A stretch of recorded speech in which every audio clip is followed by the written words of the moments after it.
When life throws its worst at you, what do? Do you brace for impact, hoping to just get through it? Or do you look the storm in the eye and smile? It's a question we all face. And for centuries, two titanic schools of thought have offered radically different answers. On one side, you have the Stoic, an unbreakable fortress of the mind. On the other, the Superman, a raging fire of self-creation. This is more than just philosophy. This is a showdown for your soul. Welcome to the ultimate battle for mental strength. Friedrich Nietzsche versus the ancient Stoics. It's the sage against the Superman. Serene endurance versus passionate overcoming. And by the end of this, you'll have to decide which path is yours. First, let's enter the tranquil courtyard of Stoicism.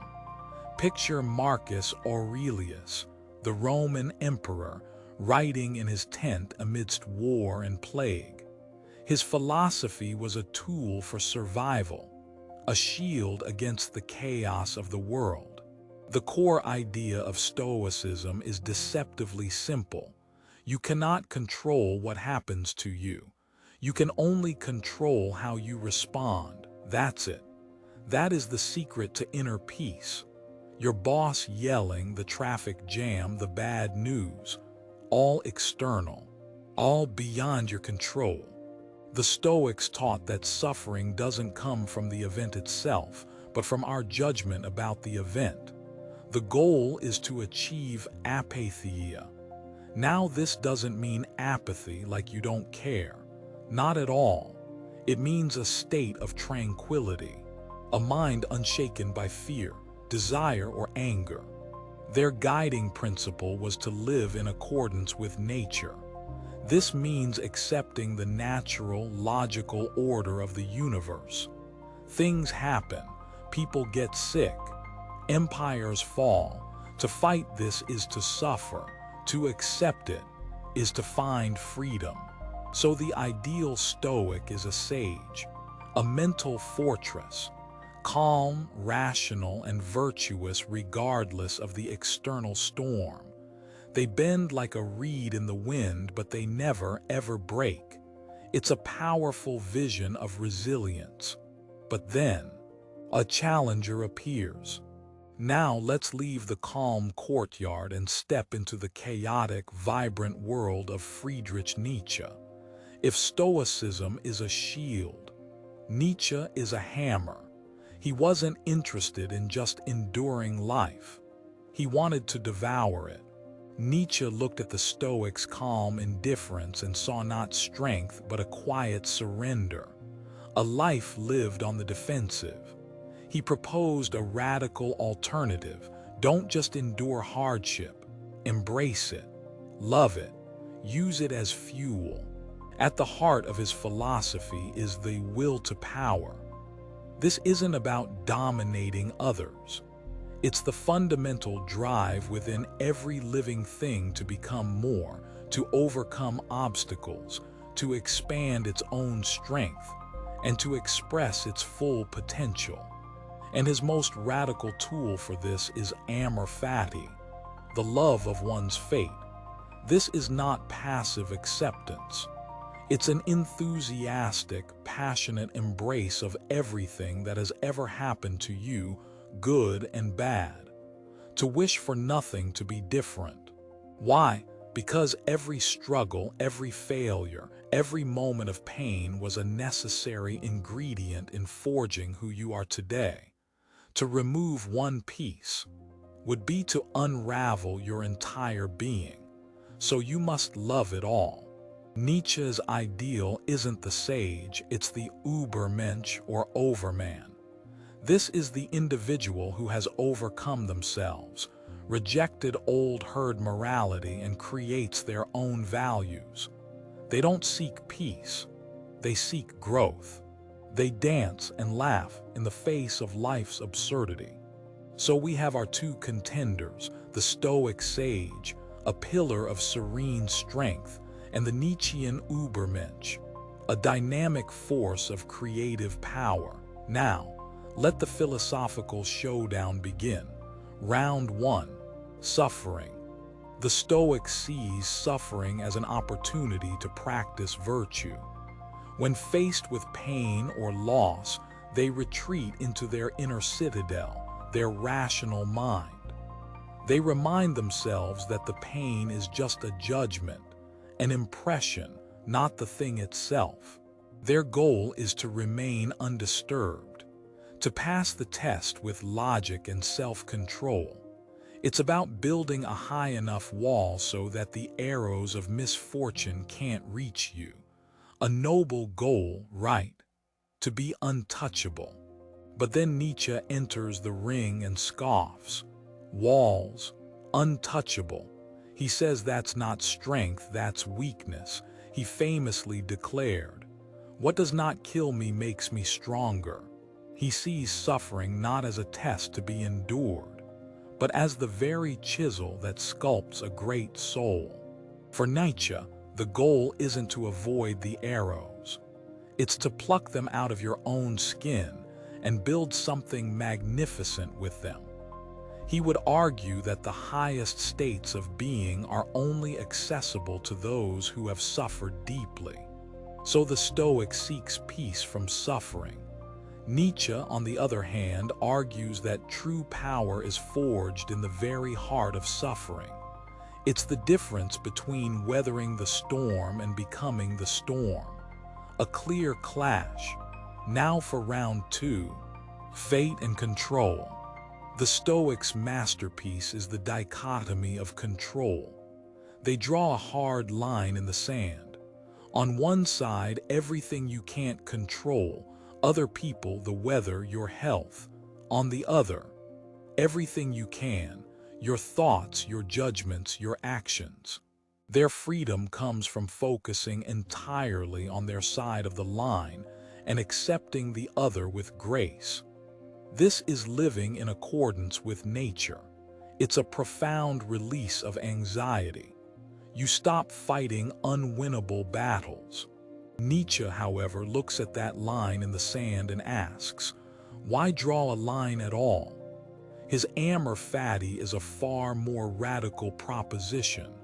He doesn't just accept fate, he wills it, he loves it, he demands it. Imagine this. Whatever is happening to you right now, you must want it to happen again and again for all eternity. That's Nietzsche's test. It's not passive resignation. It's an active, powerful affirmation of your entire life, the triumphs and the disasters. So the Stoic finds freedom by letting go of what they can't control, while Nietzsche finds ultimate freedom by passionately owning and loving everything, turning fate from a master into a chosen dance partner. On to round 3, the ultimate goal. What is the end game for a Stoic? To become a sage, an individual of perfect moral and intellectual wisdom. The sage is a rock in the middle of a raging river, unmoved, unshakable. The goal is a state of profound inner peace, a life free from emotional turmoil. It's a beautiful ideal. Who wouldn't want that kind of stability? To have a mind so well-ordered that nothing can disturb its peace.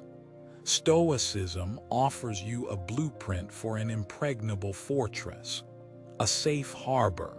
But then Nietzsche asks, what good is a ship that never leaves the harbor? His goal is not the sage, but the Übermensch, the overman. This is not about being peaceful. It's about being powerful, dynamic, a creator. The Übermensch doesn't find meaning in a preordained nature. They create their own meaning. They don't seek tranquility, they seek challenges to overcome. Their life is not a fortress, but a work of art, painted with bold, dangerous, and beautiful strokes. So Stoicism offers you a shield to protect you from the world. In stark contrast, Nietzsche gives you a hammer to break your own chains and shape yourself anew. This brings us to the final round: emotion and passion. For the Stoics, disruptive emotions like anger, grief, and fear are fundamentally errors in judgment. They are irrational. The goal is to use logic and reason to analyze them, understand them, and ultimately to dissolve them. To be ruled by reason, not passion. This approach has incredible therapeutic power. It's the ancient root of modern cognitive behavioral therapy. It teaches you to be the master of your emotional house, not its servant. A truly valuable skill for anyone. But then Nietzsche explodes onto the scene, declaring that a life without passion is not a life at all. He saw passions not as errors to be corrected, but as tremendous sources of energy, the raw material of greatness. He believed that ambition, desire, even envy and rage could be sublimated, channeled like a wild river through a hydroelectric dam, to power incredible works of art, science, and self-creation. To suppress passion is to neuter your own potential. So the Stoic masters their emotions by taming them with reason. And Nietzsche, he masters his life by harnessing the wild, untamable energy of his passions. Two completely different approaches to the fire within. The showdown is over, the bell has rung. So, who wins? Who is right?